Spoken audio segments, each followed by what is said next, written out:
Mana haqiqiy eng xavfli bomba do'stlar. Agar uyingizda mana shunaqa pechka bormi, sraz otib yuboring buni. Bu portlasa shunaqa yomon portlaydi. Ariston ham, metan ham buni oldida hech narsa emas. Buning ichida yog'i bor. Agarda portlaydigan bo'lsa, uyda necha kishi bo'lsa, qovurib tashlaydi do'stlar. Qizib turgan yog'ga go'sht solsangiz qanaqa qovuriladi? Xuddi shunaqa odamni ham qovurib tashlaydi. Buni sraz otib yuborish kerak.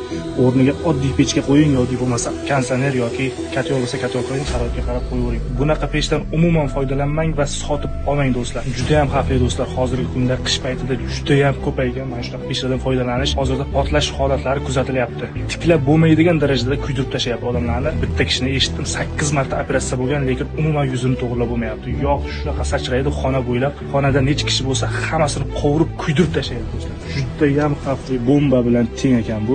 Shuning uchun bunaqa pechlardan umuman foydalanmang va yaqinlarga hammaga tarqatib qo'ying bu xabarni. Bundan foydalanib o'tirishmasin. Mana shu videoga maksimal like bosing va hamma yaqinlarga tarqating, hammani ogohlantirib qo'yaylik do'stlar. Uyda nima saqlayotganini bilib olishsin.